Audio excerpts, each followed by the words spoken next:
দেখবে জীবনে তুমি যত বেশি সহজ সরল হবে তাহলে কী হবে, তোমার রোগ কম হবে, তুমি দীর্ঘ আয়ু হবে, তুমি 100 বছর পর্যন্ত বাঁচতে পারবে। তুমি যত যত তুমি জটিল হবে, তুমি তোমার জীবনে রোগ ব্যাধি সারাক্ষণ তোমার লেগে থাকবে।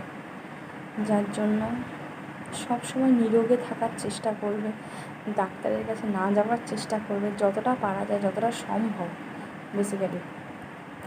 কারণ ওষুধে যদি তোমার দিন জীবনযাপন তোমার যদি চলে, বুঝবে তুমি শেষ হয়ে গেছ।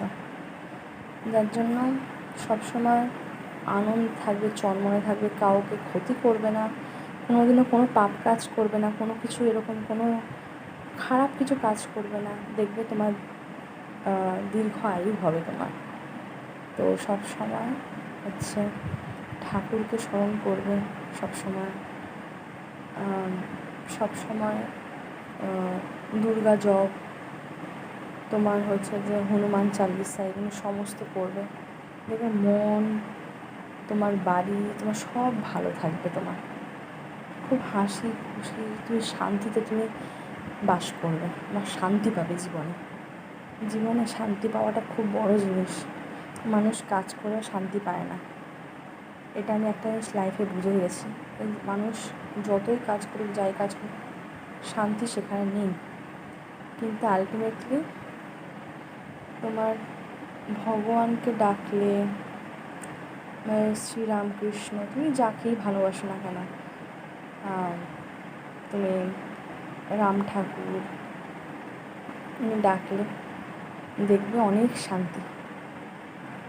জীবনের শান্তিটাই আসল, জীবনের শান্তিটাই অ্যাকচুয়ালি ওষুধ, সত্যি বলতে গেলে।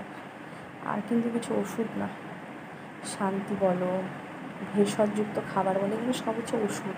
তারপরে সুতির জামা কাপড় বলো, এগুলো সবসময় ওষুধ। বা যে কোনো অর্গানিক কোনো জামা কাপড়, এই সমস্ত এগুলো ওষুধ। এগুলো দৈনন্দিন জীবনে বেশি কিন্তু কিছু লাগে না অ্যাকচুয়ালি।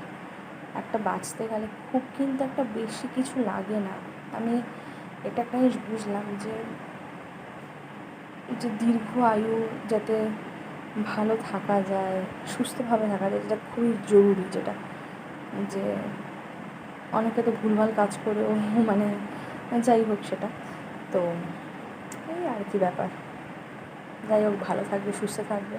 জয় শ্রীরাম, জয় রাধে রাধে।